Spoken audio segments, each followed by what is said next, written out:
lugar deciros que me siento muy alegre de corazón de ver cómo nuestros grupos van creciendo, cómo el compromiso con una práctica auténtica, profunda, el Zen se va fundando en nosotros. Hace unos días yo dirigía esta misma charla a otra sangha como la nuestra, donde había 60 personas en Las Palmas, y sentía como es un signo de esperanza ver cómo nos comprometemos con la realidad, cómo hay gente dispuesta a comprometerse con la realidad, que es lo que hacemos con nuestra práctica. Esa gente en Las Palmas, nosotros, Toledo, en la calle Puerto Rico, en Ecocentro, aquí en el bosque, la gente que en Bilbao, en Barcelona, en Alemania, en Polonia, en Nueva York o en México, están sentándose con nosotros dentro de esto que se llama nube vacía. Somos la misma sangha. Lo he dicho antes en una de las iniciaciones, meditamos a solas sin que nunca podamos estar solos. Y esa combinación de meditar a solas sin que nunca podamos estar solos es la gran paradoja de nuestra práctica.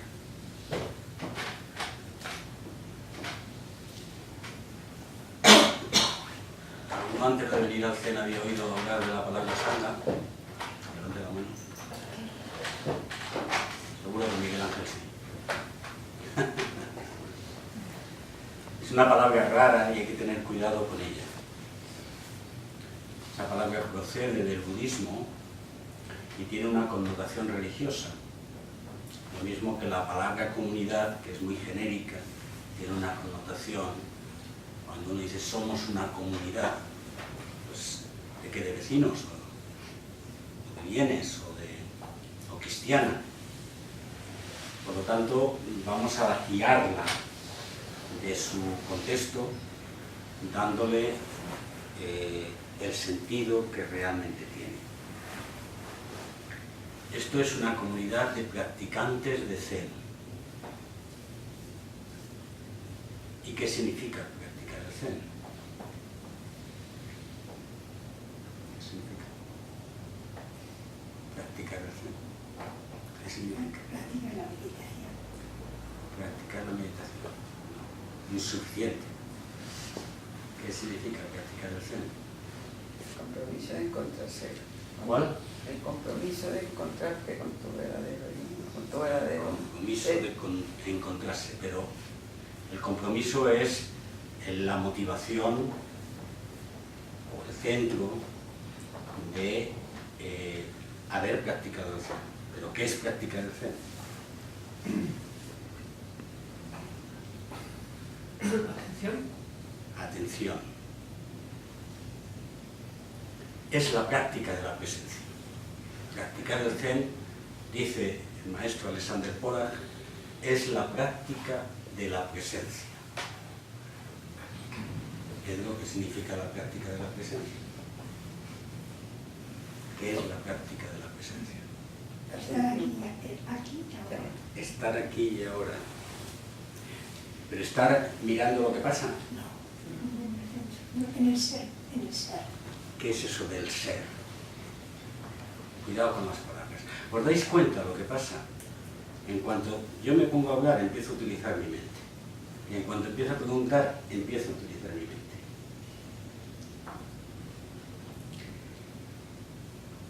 Para definir lo que hacemos, casi la única forma es haciendo. Practicar la presencia es hacerse uno en este momento con lo que pasa. Y ahí he empleado también frases mentales. No puedo escaparme de ellas. Pero si habéis tenido la experiencia de haceros uno con lo que pasa, podéis conectar conmigo. Conectar conmigo de corazón a corazón sobre la base de una experiencia, que de eso es de lo que va el Tyson. O sea, el Tyson no es una charla intelectual para adquirir nuevos conocimientos. Es una transmisión de corazón a corazón sobre la base de una experiencia. Por lo tanto, cualquier cosa que yo digo tiene que resonar en vosotros de una forma directa sobre la base de la experiencia que nos reúne, que es esta práctica del Zen. En esencia es practicar ser uno con lo que pasa.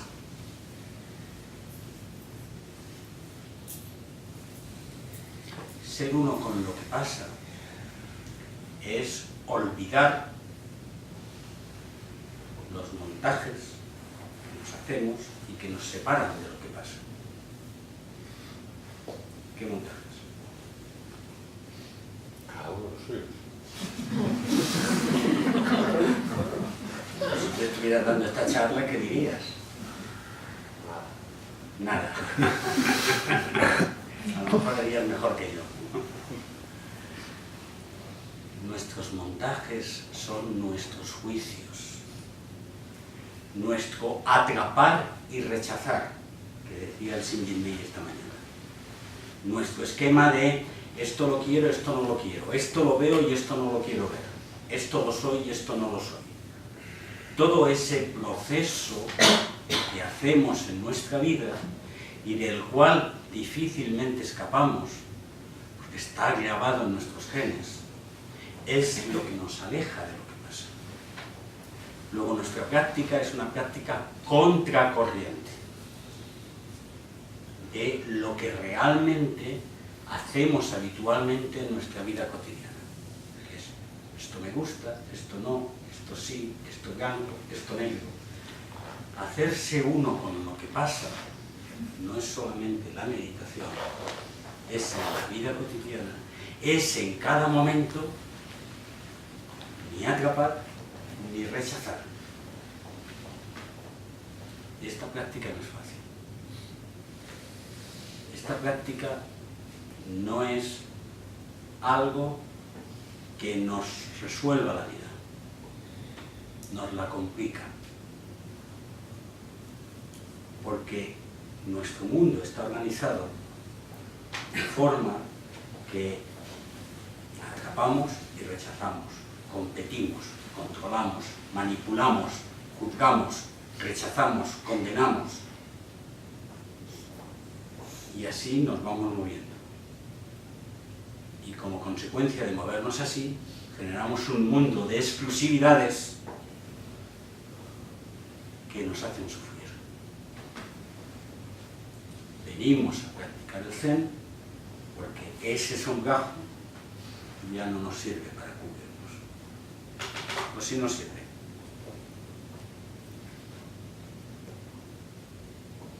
¿Nos sirve o no nos sirve?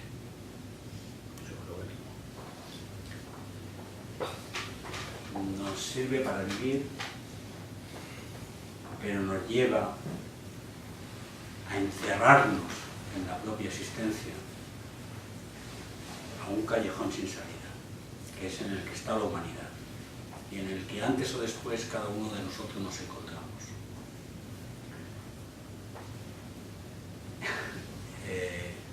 Alexander mencionó que es curioso que en Nueva Cia no vienen demasiados jóvenes. Yo me sentí herido. Le dije, perdona, Alexander, yo soy joven. Lo más quisiera. Sí, soy joven. Pero lo que él quería decir era que es necesario haber llegado a palpar las heces de la vida para darte cuenta de que las cosas tienen que ser de otra manera, que tienen que ir de otra manera. Y eso es lo que experiencialmente te trae aquí a sentarte durante largas horas en un cojín para hacerte uno con cada momento, con cada instante. Y haciéndote uno con cada momento, en cada instante, pones en tela de juicio todo el esquema de ordenación mental con el cual has organizado tu vida. Porque ya no te sirve el control. Porque ya no te sirve el esquema de compartimentos estancos. Porque esas elecciones de intereses en competición se te caen. Yo os he dicho antes, estas 5 personas sois vosotros. Si uno tiene una experiencia del Zen real, en algún momento has sentido que los zapatos que calza el otro son tus propios zapatos. Y en el momento en que uno sitúa eso como forma de organizar la propia vida, todo se desparrama, todo se revuelve o se vuelve al revés. Y uno a veces tiene dudas de si esa es la solución para la existencia, porque me coloca a contracorriente de lo que dice la televisión, de lo que dicen los esquemas de organización social, de lo que dice un poco la dinámica del individualismo imperante que tiene nuestra sociedad.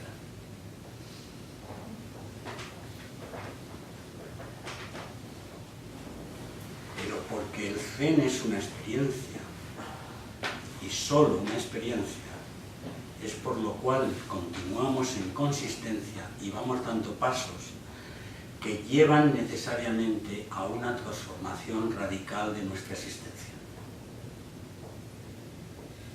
¿En qué aspectos?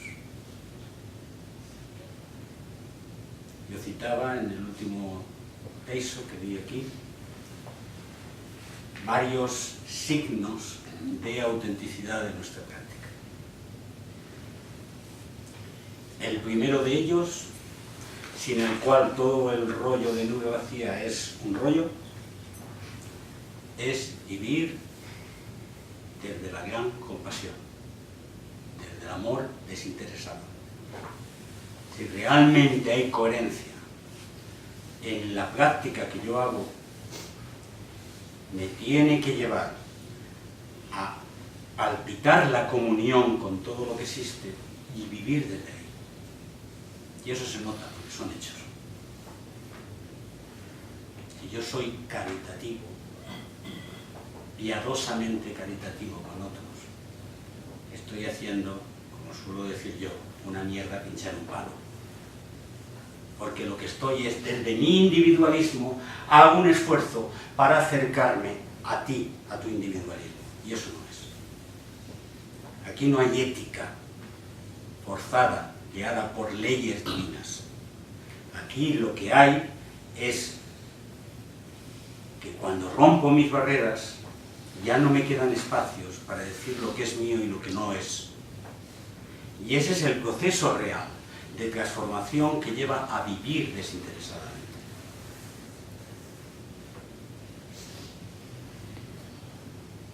Otro signo es la paz. Esta práctica que puede crear mucha oscuridad en un principio, que puede desarrollar mucha lucha interior, tiene que terminar en vivir en paz, profundamente en paz, en el seno de uno mismo.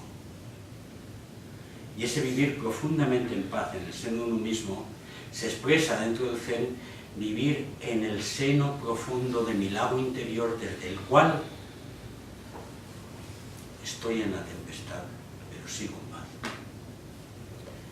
Y a veces te encuentras militantes que no están en paz, que practican y practican y hay angustia, hay temor, hay dinámica, y lo que hay es a lo mejor una enfermedad mental a tratar o una desviación del tema. Un signo de nuestra práctica tiene que llevarnos a la paz. Y otro signo que trataba era la humildad. pero no la humildad desde, como nos enseñaron en el catecismo, soy pecador y perdido en mi existencia, y soy pequeño y tengo que acercarme al gran ser que me saque de esta podredumbre. No. La humildad, como lo expresa la Santa de Castilla, andar en verdad. Cuando uno ve la realidad, ve que no hay ningún motivo para orgullecerse. No hay ningún castillo o almena particular, ningún individualismo particular que yo tenga que aferrarme y defenderlo para decir que es mejor que el tuyo. No hay nada que yo pueda defender superior. Y esto es algo operativo y práctico, esto le llama la nube del no saber, la humildad perfecta, en el cual va apareciendo poco a poco en la práctica del meditante. Paz, humildad, amor desinteresado. Son los efectos de nuestra práctica. Nada de grandes ciencias esotéricas, nada de grandes conocimientos arcanos, nada de grandes transformaciones de nueva conciencia. Así de sencillo. Pero es un poco el fin, ¿no? Transformar la conciencia, ¿no? Claro, porque como la que tienes no te vale, lo que tengo que hacer es una trasplantación de conciencia, ¿no? No. ¿No? Entonces, ¿qué? Una evolución, un giro, una transformación.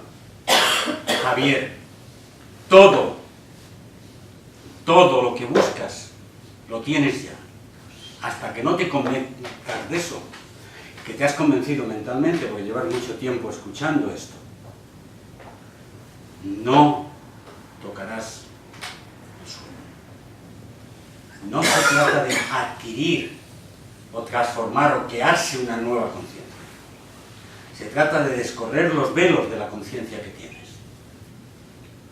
Es que esta es una de las claves revolucionarias del Zen, que es aceptar de una maldita vez que no tenemos que mirar a ningún cielo externo para encontrar nuestra existencia. Aceptar de una maldita vez que no tenemos que mirar a ningún sabiondo que nos venga a contar cosas especiales para descubrir lo que tenemos dentro de nosotros. Taulero dice, mirad dentro, lo tenéis todo ahí. No tenéis que andar a ninguna parte, lo tenéis todo ahí. Y esa es la razón por la cual nos sentamos en silencio mirando a la pared. Porque nuestro trabajo no es llenarnos de algo. Nuestro trabajo es abrir las cortinas. Y es que este proceso de abrir las cortinas, de mirar de frente a la realidad, es el que realmente nos transforma. Y este es el proceso de todos los místicos, de todas las tradiciones. Lo que pasa es que cada uno de los místicos, en cada una de las tradiciones, como pertenecen a una cultura determinada, lo expresan de una forma diferente.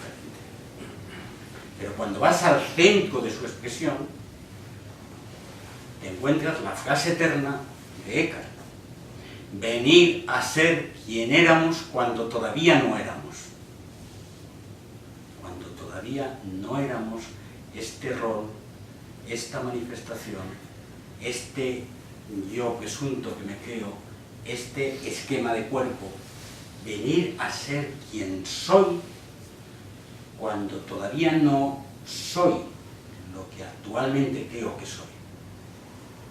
Es un juego de palabras, pero no es un juego de palabras.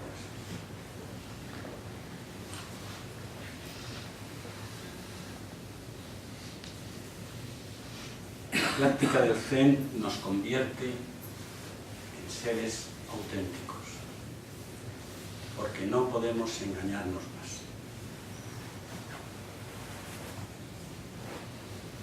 Por eso no es una práctica que a la larga busque demasiada gente, porque te mete en enfrentarte realmente con tu existencia. Y eso la mujer y el hombre moderno le tiene miedo. Y hace falta en nosotros realimentar continuamente el coraje de sí, voy a aceptar y enfrentarme a esto. ¿Enfrentarme a qué? No a una práctica durísima de horas de sentada en un cojín, sino enfrentarme a mi propia vida. A preguntarme, sin esquemas añadidos, sin soluciones metafísicas, religiosas o ideológicas, ¿quién realmente soy yo? ¿Quién realmente está aquí sentado? ¿Quién realmente está ahí escuchando? Y esa pregunta, al final, de lo que va diciendo es de lo que no soy. He dicho que iba a hablar de la sangha, ¿no? Pues estoy hablando de la sangha. Porque la sangha comienza por la práctica. Y hay que entender el centro de la práctica para entender de qué va la comunidad de meditantes. Porque si la humanidad que yo soy sufre esta transformación con mi práctica, la comunidad de meditantes debe ser el modelo de esta transformación. Y si no lo es, es un rollo. Y he dicho 3 signos para comprender de qué va esta transformación. La comunidad de meditantes debe ser un foco de amor desinteresado. La comunidad de meditantes debe ser un lugar donde se exprese la realidad y por lo tanto se viva desde la humildad. Y la comunidad de meditantes debe ser una fuente de paz. ¿Qué es lo que no debe ser esta comunidad de meditantes?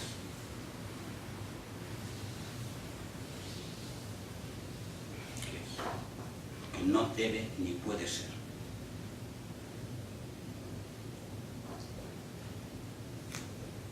La competición, por ejemplo. Una competición, Por ejemplo. efectivamente, no debe ser un grupo que en torno a una verdad especial que ha encontrado salga por ahí a intentar convencer al mundo. No somos un grupo apostólico, con independencia de que existen grupos apostólicos por ahí que hacen a lo mejor bien a la humanidad. Nosotros no somos un grupo apostólico. ¿Por qué? Porque no tenemos nada que enseñar. Yo no tengo nada que enseñaros. Porque esto no va de enseñanzas, de ideas nuevas cerradas. Va de experiencia. Si algo os llega de lo que yo os digo, es desde mi experiencia. Y por lo tanto, no puedo transmitirla más que con mi manifestación vital. Por lo tanto, no es un grupo en torno a una verdad, un nuevo dogma, una nueva religión, una nueva metafísica. No. De hecho, en nuestro caminar tenemos que ir quitando un poquito esas ideas preconcebidas que nos hemos colocado. Dice un antiguo dicho del Zen reconvertido: si te encuentras al Buda, José Luis, estás ahí tapado, no quiero verte la cara. Si te encuentras al Buda, mátalo. Si te encuentras a Cristo, mátalo. Y dice Eckhart: si hasta que no te olvides del Dios en el cual estás pensando, no habrás llegado a la esencia. ¿Qué quiere decir? A ti, no te vuelvas para atrás, Francisco. A ti. 1, 2, 3, 4. Yo. Sí. Mira, Que no me acuerdo de tu nombre. Julián. ¿Eh? Julián. Julián. ¿Qué quiere decir esto? No sabría interpretarlo. No sabrías interpretarlo. José Luis. Si te encuentras al Buda, mátalo. Si te encuentras al Cristo, mátalo. Yo interpreto Si te encuentras a Mahoma, mátalo.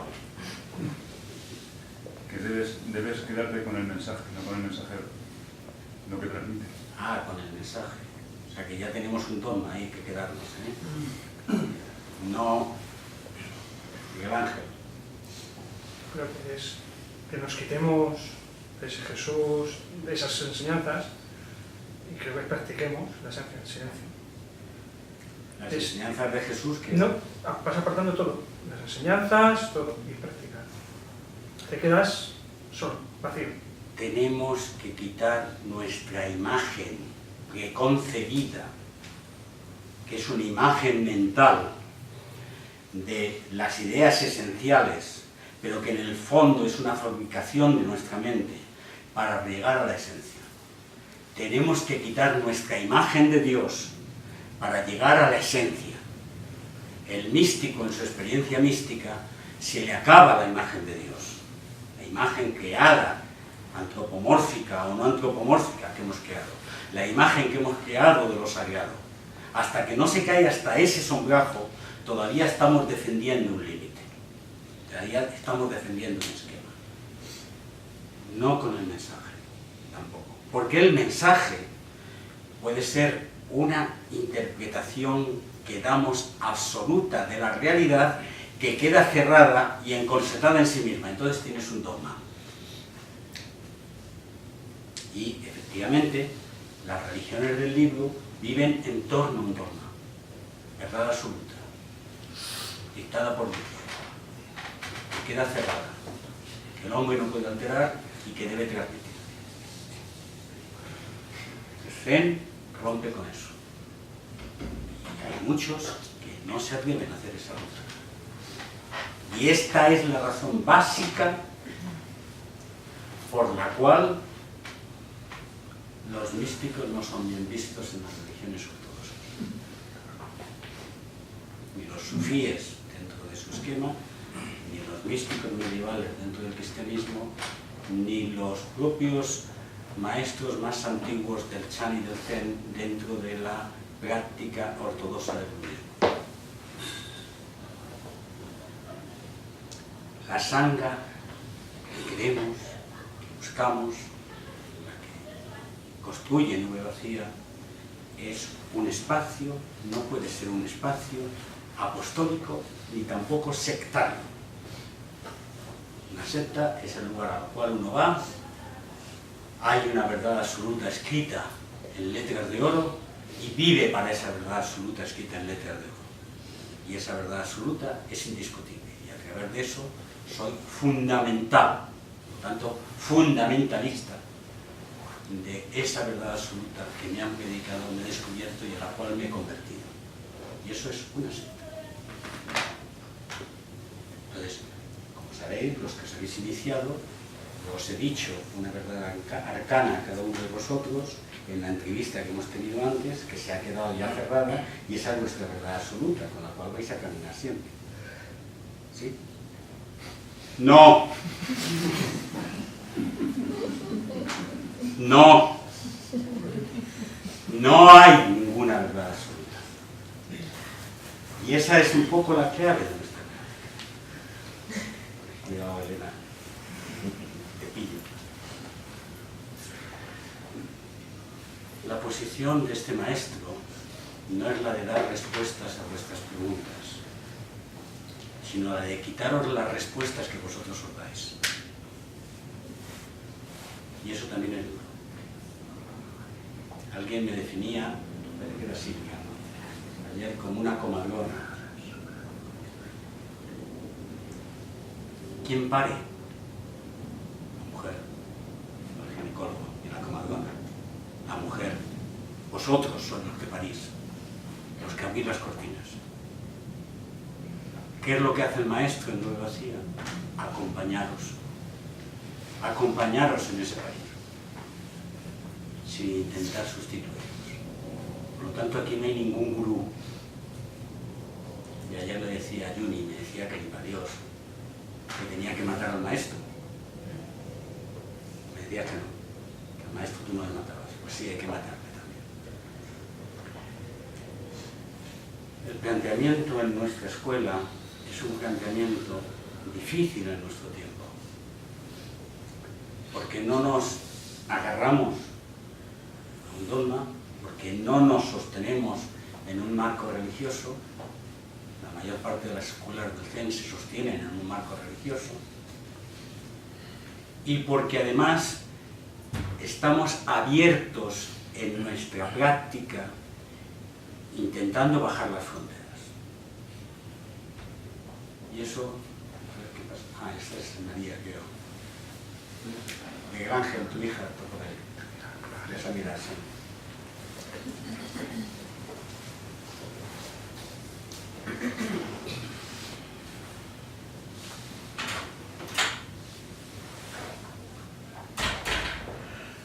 Voy a utilizar dos textos para comprender más el meollo, más el centro. No tiene ninguno decirme, ¿no?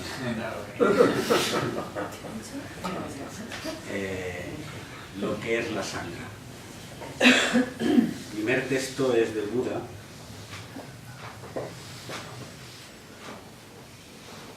Es un texto muy maduro, hecho al final de su vida, en el cual dice: la comunidad que propongo, la sangha, se asemeja a un océano. De igual manera que los grandes ríos del mundo se vierten al océano, perdiendo sus diferencias, esto es el Ganges o el Brahmaputra, dejan de ser los ríos que son, las personas que entran en la sangha y escuchan mis enseñanzas y las aplican, dejan de ser brahmines, o gobernantes, o mercaderes, o trabajadores, y vienen a ser todos miembros iguales de la sangha. Todas las diferencias desaparecen, y de igual manera que el océano está inundado por el sabor de la sal, así mi enseñanza está llena del sabor de la libertad para desarrollar la propia vida de acuerdo a lo que uno desea.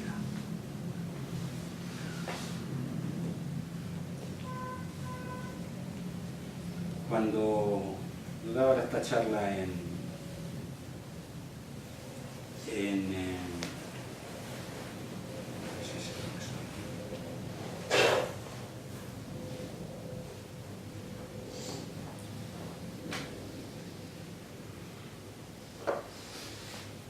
cuando yo daba esta charla en Las Palmas, 2 días antes me había citado Celso un texto de Meloni que curiosamente, de una forma serendipítica, que no sepa lo que es eso, que vaya a preguntarlo, curiosamente coincidía con este texto que yo estaba leyendo del Buda, que es: tenemos que avanzar quitando las barreras que nos impiden llegar al océano. Así como que nuestra vida es dejar de ser río para venir a ser océano. Y curiosamente me encontré con el texto de Buda, atribuido no a la vida personal, sino atribuido a la comunidad de practicantes. Ser océano, en el texto de Meloni, es haber quitado todas las identidades. A ver, como le decía alguien esta mañana, dejar de querer algo, dejar de saber algo, dejar de tener algo, y en ese no tener ninguna de estas tres cosas que me guía el tablero empieza realmente la comprensión del ser, la comprensión de quién soy. Y en ese momento entras en el ser océano en el sentido que lo explica también Billy Fitzgerald, en la ola es el mar. Mar, océano, es lo mismo. Pues el Buda atribuye la sangha a esa esencia. O sea, dice que la sangha es la esencia, la expresión de la vida. Por lo tanto, nosotros llegaremos a ser realmente sangha cuando colectiva e individualmente esté expresando en nuestra vida, expresándose en nuestra vida la esencia.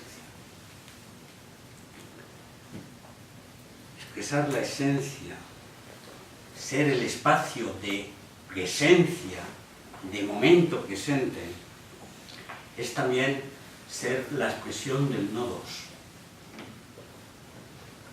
Uno puede hablar de que, decía Carmen,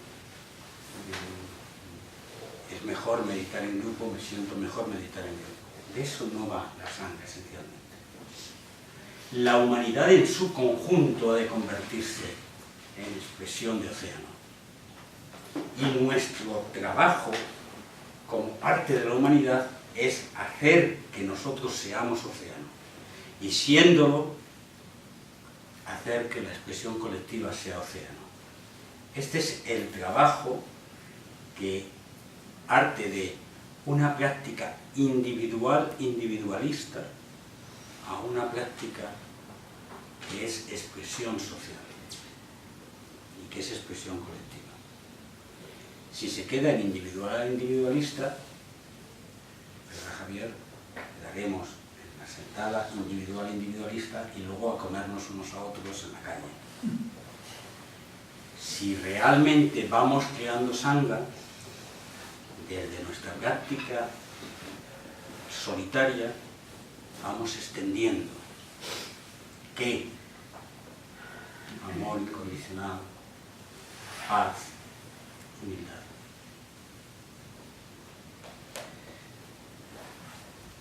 La sangha es la expresión de la experiencia. Un grupo de practicantes de Zen que esté cerrado, que sea limitado, que sea fundamentalista, ahí no hay experiencia. Ahí no hay experiencia. Y la experiencia no es ¿cuántos de aquí estáis iluminados? No. La experiencia es la transformación progresiva de la realidad en nuestra propia existencia. De eso es lo que hablamos. ¿No? De que he tenido no sé qué momento especial de epifanía, que eso está muy bien. Pero es la transformación progresiva de nuestra existencia. Se pierden las identidades. Cita, empezamos a no ser diferentes. Empezamos a no expresarnos sobre la base de la exclusión, de la diferencia. Y la expresión de la no diferencia es huir también de ciertos esquemas, jerarquía, autoridad, etc. A veces en un grupo de Zen se crea eso. Aquí este señor y esta señora son los más avanzados, ¿no? Esta toca los cons y este vigila la puerta, por lo tanto somos los que más saben, ¿no? Y el que está en el centro, vamos a ver. No. No. Todos somos lo mismo. Y me toca a mí hablar, pero yo aprendo de vosotros y vosotros de mí. Y somos compañeros, nos acompañamos. Hay que romper con las dinámicas de jerarquías y con los infantilismos de transferencia paternal que hacemos muy a menudo en nuestra práctica. Y no hay que dejar espacio para volver a salirnos de un refugio para meternos en otro refugio. hay que vivir en la intemperie. Aunque cueste, poquito a poco, no de golpe. Alguien me parece que fue a... bueno, no lo voy a decir aquí. En el anterior texto le asusté un poquito, porque me puso muy radical, como parece que me estoy poniendo ahora, y decía, bueno, pero esto de golpe, no, de golpe no, con muchísimo cariño. Pero no llamando lo que se llama de una manera con otro nombre, porque al final montamos otra iglesita, y de eso no.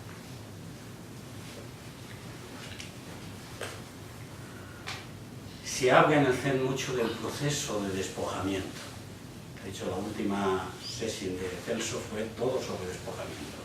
Y en el sesión que tendréis en diciembre, también hablaremos mucho de despojamiento. ¿Qué es eso? Es una especie de harakiri mental, emocional, existencial que nos hacemos los del Zen. Con una cuchilla nos vamos quitando elementos hasta que no nos queda nada. ¿Qué es eso? No sabes.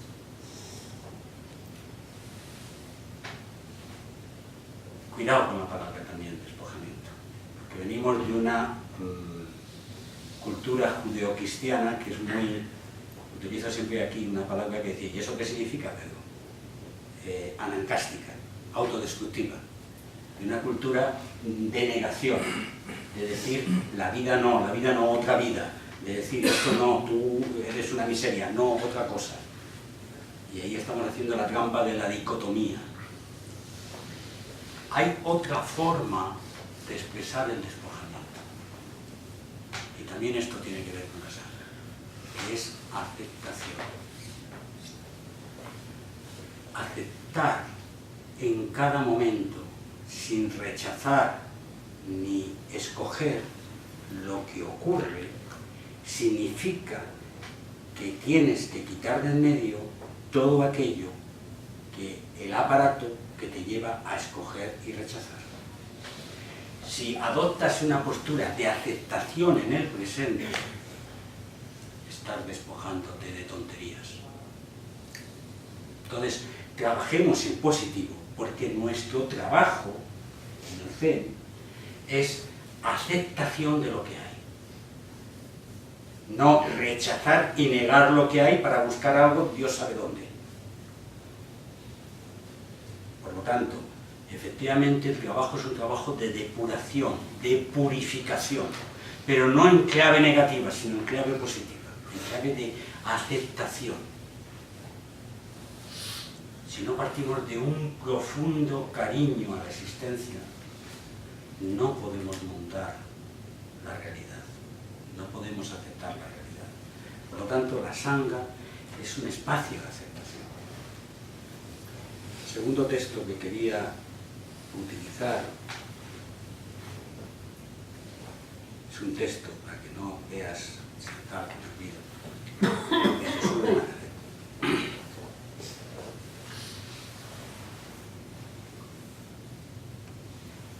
Que parece que no habla de lo mismo, pero habla de lo mismo. Está en Marcos 2, 3, 12. Por cierto, en el texto de Buda hay más riqueza, pero yo prefiero centrarme porque si no se nos va un poco el esquema. Porque además ya llevo hablando un buen rato y conviene ir centrando. Le trajeron entonces a un paralítico, llevándolo entre 4 hombres. Y como no podían acercarlo a él, a causa de la multitud, levantaron el techo sobre el lugar donde Jesús estaba y haciendo un agujero descolgaron la camilla con el paralítico. Al ver la fe de esos hombres, Jesús dijo al paralítico: Hijo, tus pecados te son perdonados. Unos escribas que estaban sentados allí pensaban en su interior: ¿qué está diciendo este hombre? ¿Está blasfemando? ¿Quién puede perdonar los pecados sino solo Dios? Jesús, advirtiendo enseguida que pensaban así, les dijo: ¿qué estáis pensando? ¿Qué es más fácil, decir al paralítico: tus pecados te son perdonados, o levántate, toma tu camilla y camina? Para que sepáis que el Hijo del Hombre tiene sobre la tierra el poder de perdonar los pecados, dijo al paralítico: yo te lo mando, levántate, toma tu camilla y vete a tu casa. Se levantó, cargó enseguida con la camilla y salió a la vista de todos. Este texto está lógicamente escrito pues 60, 70 años después de la muerte de Jesús y responde en gran medida también a las necesidades apostólicas de la primera generación de cristianos. Pero hay dos elementos que son centrales en el texto y que a nosotros nos sirven. Un paralítico llevado por 4 hombres. ¿Quién es el paralítico?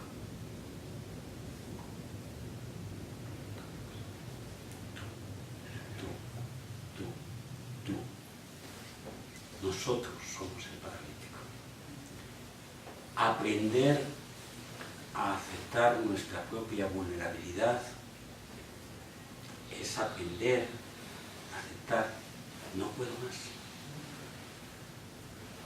Me creía el Dios del mundo y no soy capaz. Me creía el salvapatrias y no avanzo más. Y a partir de ahí es cuando uno pisa el suelo. Muchos de nosotros hemos venido aquí después de una crisis. Y esa crisis es el momento de ser paralítico. Entonces, hay alguien que coge tu camilla y se la carga encima. Eso es sangha. Eso es expresión de amor desinteresado. Y esa expresión es la que llama la atención a Jesús. ¿Quién es Jesús? Es el modelo, el arquetipo del despierto. Es el que ha atravesado la hoguera y ha abierto su corazón al mundo y vive desde la comprensión. A él, a esa existencia, a ese océano, es al que los 4 hombres acercan a un paralítico. A ese océano es al que mis compañeros y compañeras me acercan a mí, esencialmente. Por lo tanto, la llamada de atención del despierto, sabéis que Buda significa despierto, por lo tanto estoy haciendo una conexión. La llamada de atención de Jesús el despierto se produce por el acto de solidaridad y de amor desinteresado de 4 hombres. Y le dice, al ver la fe de esos hombres, ¿de qué fe se está hablando aquí? ¿De qué fe se está hablando? Esta es una de las grandes confusiones que tiene la lectura de este texto. Es una fe en una verdad absoluta, es una fe que han descubierto a Dios. ¿De qué fe? Esos hombres veían al ser y como consecuencia manifestaban el signo, amor desinteresado. Veían la existencia en sus excesos. Esa es la fe, esa es la convicción profunda. Curiosamente, cuando empezamos la práctica del Zen se nos decía hace falta 3 cosas: gran fe, gran duda, gran voluntad. ¿Os acordáis de aquello? ¿A quién hay que cortarle la mano ahora? Dentro del Zendo no se meten.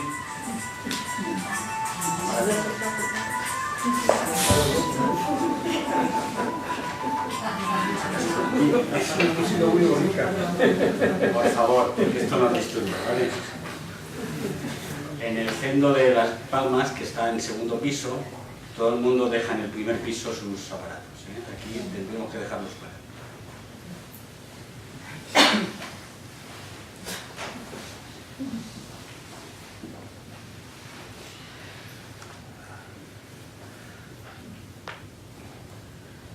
Hasta tal punto llega esa actitud amorosa que rompe los esquemas. ¿Os imagináis la escena?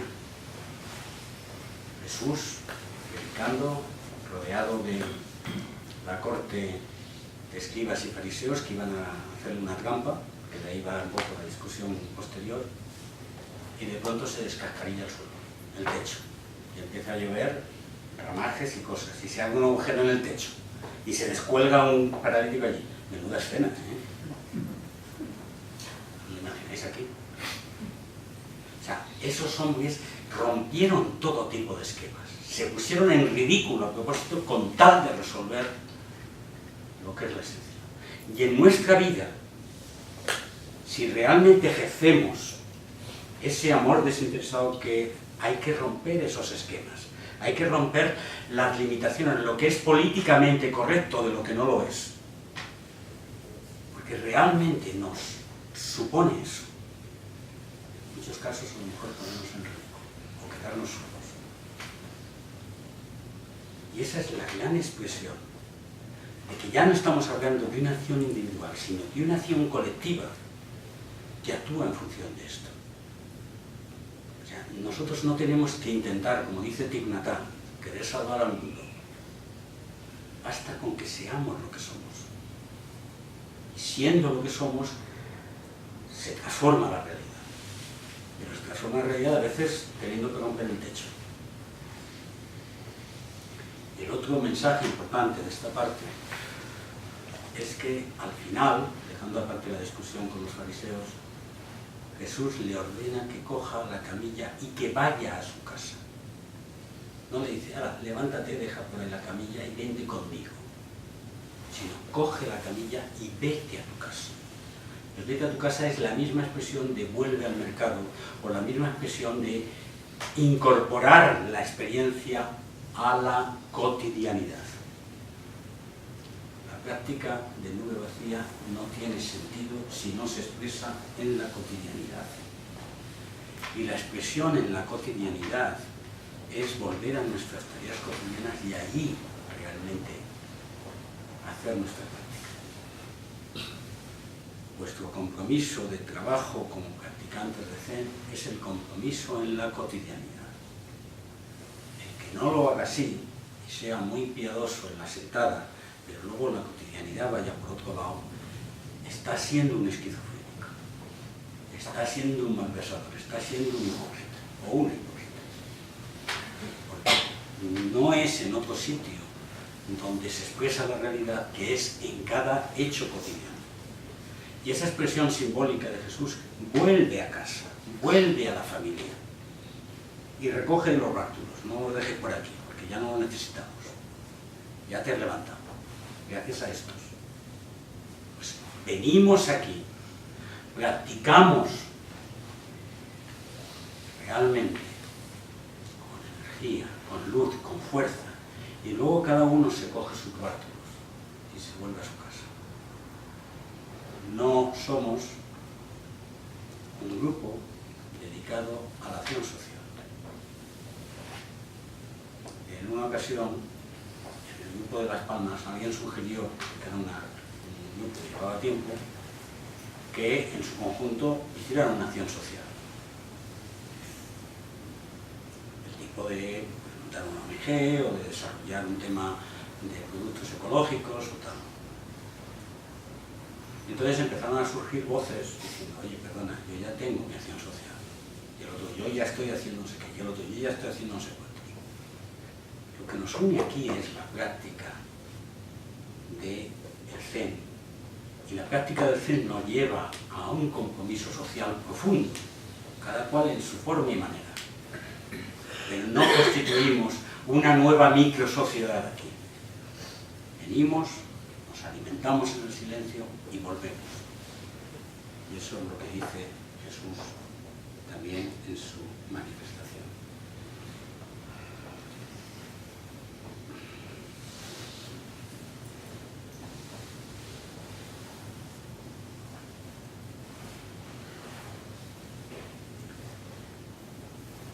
Bien.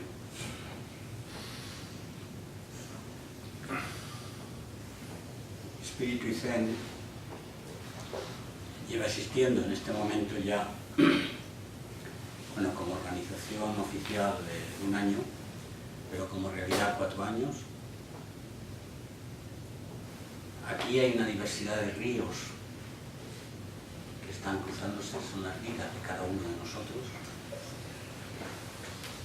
Un río se llama Pedrito, otro río se llama Monse, otro río se llama Javier, otro río se llama Gracia, otro río se llama David. Y poco a poco vamos perdiendo el nombre. Nunca se logra esto de una maldita vez. Se acabó. A partir de ese momento yo soy nadie y soy al mismo tiempo todo.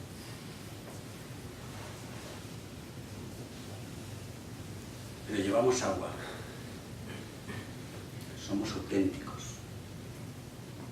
Y somos agua realmente. Ni tan siquiera océano. Somos agua en el río y en el océano. Y ese es el gran descubrimiento que hoy manifestamos, que hoy expresamos como comunidad, que somos agua y que decidimos querer siendo solo agua.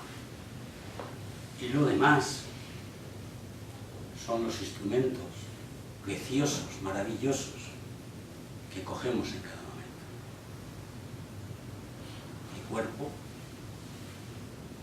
esta emoción que siento en este momento, este pensamiento luminoso que me ha parecido, esta cara que me mira, este alimento que cojo, que luego vamos a comer. Pero somos agua. En la charla que di en Las Palmas,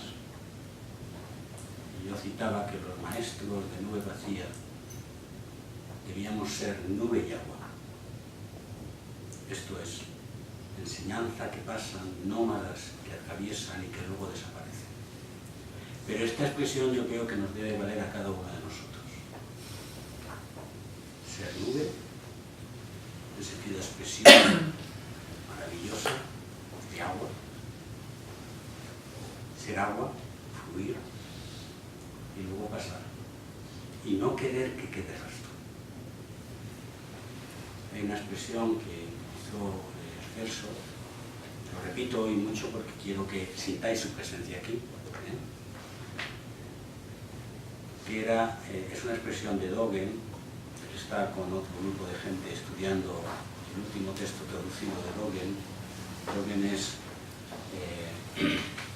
maestro fundador de una de las líneas del Zen japonés, la línea Soto, que decía que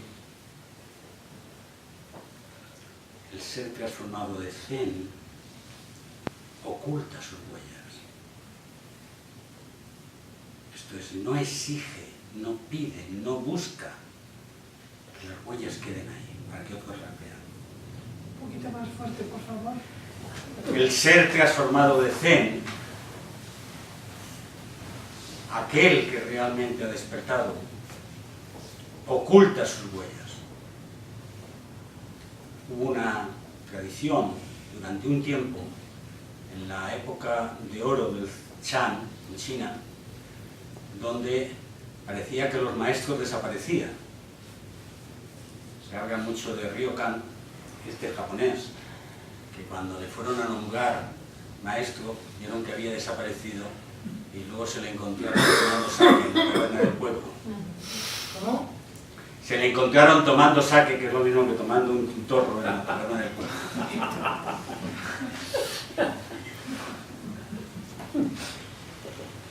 Nuestro ideal no es llegar a ser un gran maestro. No es llegar a que te digan, oye, qué bien, cuánto sabes. No es ocultar las huellas. Es romper con esta dinámica de individualidad que tanto nos apriesa. Romper las cadenas. Quitar las cadenas es quitar nuestros apegos. Y venir a ser nube y agua. Ser agua que pasa y que luego ya no vuelve. Y que se mezcla, y que desaparece. Y cuando desaparezcamos, entonces habríamos entrado en el seno del Padre y habríamos entrado en el seno del universo y seremos totalidad. Y ese es nuestro ideal. Es el que a vosotros os deseo de todo corazón.